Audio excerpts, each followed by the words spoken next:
The Adventures of Pinocchio by C. Collodi. Translated by Carol della Chiesa. Chapter 18. Pinocchio finds the fox and the cat again, and goes with them to sow the gold pieces in the field of wonders. Crying as if his heart would break, the Marionette mourned for hours over the length of his nose. No matter how he tried, it would not go through the door. The fairy showed no pity toward him, as she was trying to teach him a good lesson, so that he would stop telling lies, the worst habit any boy may acquire.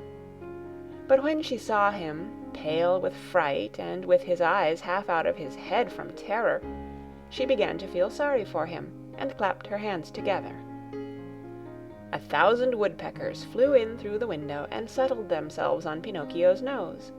They pecked and pecked so hard at that enormous nose that in a few moments it was the same size as before. "How good you are, my fairy," said Pinocchio, drying his eyes, "and how much I love you." "I love you too," answered the fairy, "and if you wish to stay with me, you may be my little brother, and I'll be your good little sister." "I should like to stay, but what about my poor father?" "I have thought of everything. Your father has been sent for, and before night he will be here." "Really?" cried Pinocchio joyfully. "Then, my good fairy, if you are willing, I should like to go to meet him. I cannot wait to kiss that dear old man, who has suffered so much for my sake." "Surely. Go ahead, but be careful not to lose your way. Take the wood path, and you'll surely meet him." Pinocchio set out, and as soon as he found himself in the wood, he ran like a hare. When he reached the giant oak tree, he stopped, for he thought he heard a rustle in the brush. He was right. There stood the fox and the cat, the two traveling companions with whom he had eaten at the Inn of the Red Lobster. "Here comes our dear Pinocchio!" cried the fox, hugging and kissing him. "How did you happen here?" "How did you happen here?" repeated the cat. "It is a long story," said the Marionette. "Let me tell it to you. The other night, when you left me alone at the inn, I met the assassins on the road." "The assassins? Oh, my poor friend! And what did they want?" "They wanted my gold pieces." "Rascals!" said the fox. "The worst sort of rascals," added the cat. "But I began to run," continued the Marionette, "and they after me, until they overtook me and hanged me to the limb of that oak." Pinocchio pointed to the giant oak near by. "Could anything be worse?" said the fox. "What an awful world to live in! Where shall we find a safe place for gentlemen like ourselves?" As the fox talked thus, Pinocchio noticed that the cat carried his right paw in a sling. "What happened to your paw?" he asked. The cat tried to answer, but he became so terribly twisted in his speech that the fox had to help him out. "My friend is too modest to answer. I'll answer for him. About an hour ago we met an old wolf on the road. He was half-starved, and begged for help. Having nothing to give him, what do you think my friend did out of the kindness of his heart? With his teeth he bit off the paw of his front foot, and threw it at that poor beast, so that he might have something to eat." As he spoke, the fox wiped off a tear.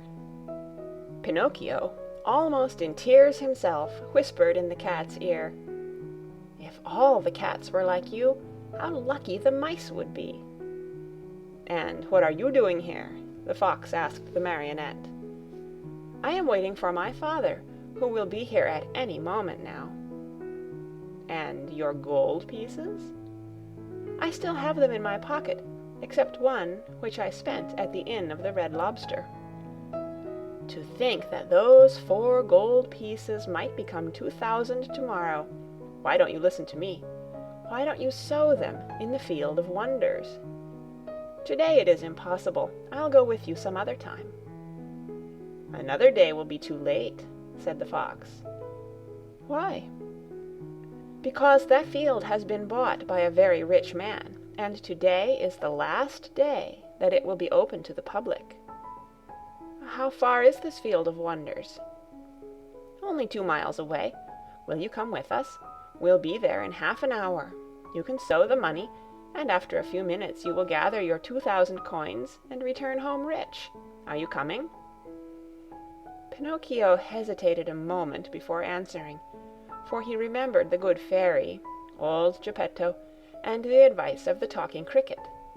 Then he ended by doing what all boys do when they have no heart and little brain. He shrugged his shoulders and said to the fox and the cat, "Let us go. I am with you." And they went. They walked and walked for half a day at least, and at last they came to the town called the City of Simple Simons. As soon as they entered the town, Pinocchio noticed that all the streets were filled with hairless dogs, yawning from hunger, with sheared sheep trembling with cold, with combless chickens begging for a grain of wheat, with large butterflies, unable to use their wings because they had sold all their lovely colors, with tailless peacocks, ashamed to show themselves, and with bedraggled pheasants, scuttling away hurriedly, grieving for their bright feathers of gold and silver, lost to them forever. Through this crowd of paupers and beggars a beautiful coach passed now and again. Within it sat either a fox, a hawk, or a vulture. "Where is the Field of Wonders?" asked Pinocchio, growing tired of waiting. "Be patient. It is only a few more steps away." They passed through the city, and just outside the walls they stepped into a lonely field, which looked more or less like any other field. "Here we are," said the fox to the Marionette. "Dig a hole here and put the gold pieces into it." The Marionette obeyed. He dug the hole, put the 4 gold pieces into it, and covered them up very carefully. "Now," said the fox, "go to that nearby brook, bring back a pail full of water, and sprinkle it over the spot." Pinocchio followed the directions closely, but as he had no pail, he pulled off his shoe, filled it with water, and sprinkled the earth which covered the gold. Then he asked, "Anything else?" "Nothing else," answered the fox. "Now we can go. Return here within 20 minutes, and you will find the vine grown and the branches filled with gold pieces." Pinocchio, beside himself with joy, thanked the fox and the cat many times, and promised them each a beautiful gift. "We don't want any of your gifts," answered the 2 rogues. "It is enough for us that we have helped you to become rich with little or no trouble. For this we are as happy as kings." They said goodbye to Pinocchio, and, wishing him good luck, went on their way. End of chapter 18.